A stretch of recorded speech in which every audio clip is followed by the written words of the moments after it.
Hi, my name is Brandon, and I'm an alcoholic and addict in recovery.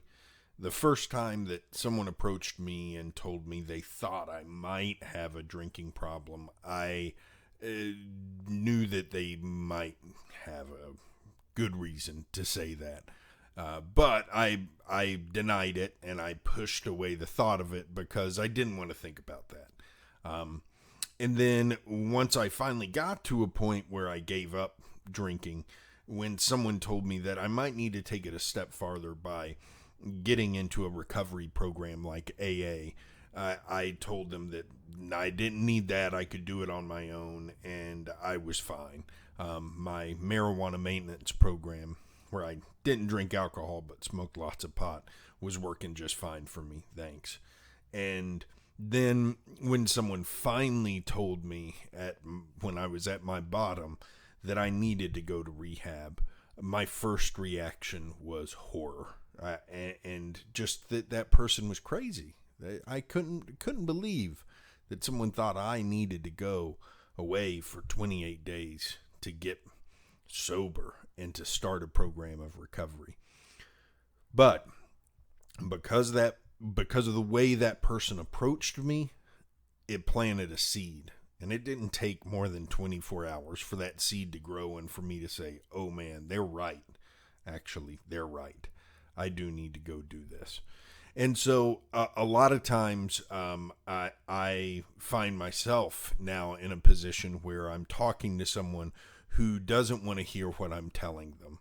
And it's very tempting for me to want to get upset with that person. Why can't they see what I see? And I have to remind myself that the way that I grew and the way that I changed was from people who were patient, kind, and loving with me. Doesn't mean they weren't forceful, and it doesn't mean that they sugarcoated anything. Because the person who told me that I needed to go to treatment did not sugarcoat anything. They said, with all love and kindness, I think that if you don't go to treatment, you will be dead soon. And they were right. So the way that we talk to each other and the way that we communicate is the topic of today's video. And because I read about it some in Fuck Feelings this morning by Dr. Michael I. Bennett and Sarah Bennett.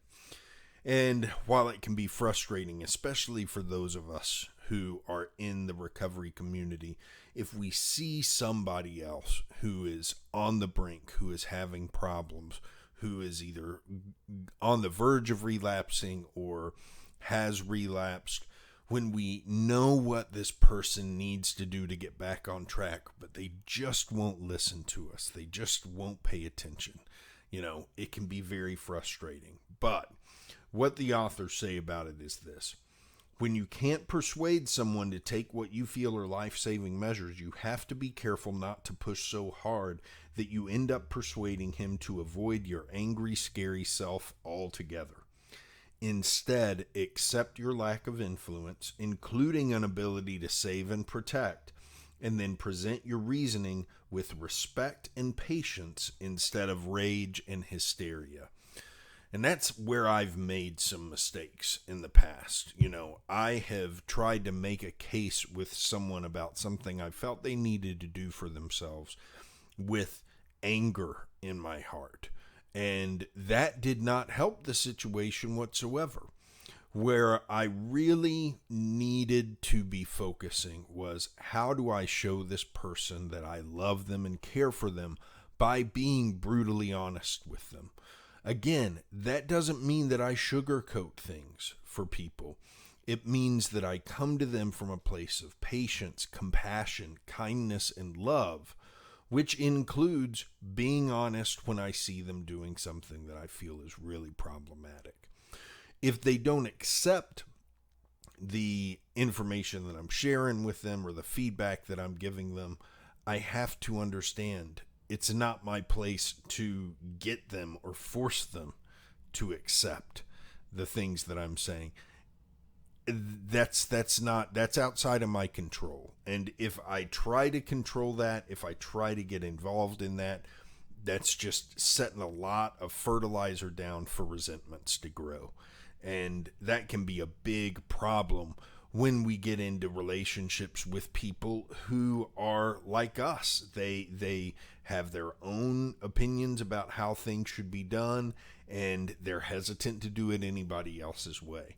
And as people in recovery, most of us are familiar with that attitude where I think I know best and I want to do it my way and I don't want to do it anybody else's way, because there's a part of me that's scared that that shows that I'm weak in some way. And if we can just understand that all of us have a little bit of that in us and make sure that our communication with each other is honest, loving, compassionate, then I think that we are more likely to get through to each other than I have been with others in the past. You know, I've had friends in recovery who I talked to in a very unpleasant manner when I thought they were doing something that was bad for them. And it's not that I shouldn't have spoken with them, it's that I should have spoken with them in a different manner.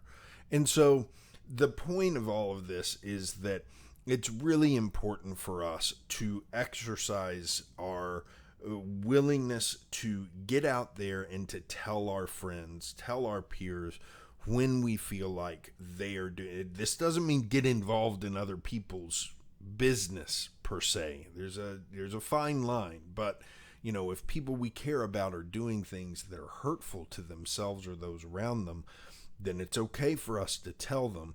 We just have to make sure that the motivation that we have is really coming from a place of love, kindness, compassion, and that we're exercising honesty. And a lot of times that honesty has no sugar coating on it and can be kind of brutal. But a lot of times that's what people need to hear. And as I mentioned there was a thread on one of the recovery sites that I belong to today where we were talking about this some, and I mentioned, being that brutal honesty might be just what someone needs to save their life. And certainly was for me. I had someone not been brutally honest with me about my need to go to an intensive treatment center and go through some very intense treatment for addiction and dual diagnosis with depression, I might not be here today. So I'm thankful for brutal honesty that came from someone who I know for a fact genuinely cares about me. And that's all I can hope to pass on. What I can't do is get upset when someone doesn't take or listen to what I'm saying to them and start delivering that message in an angry way, because that's not going to solve anything. That's it for today. Hope you have a good one. I'll be back here tomorrow with more.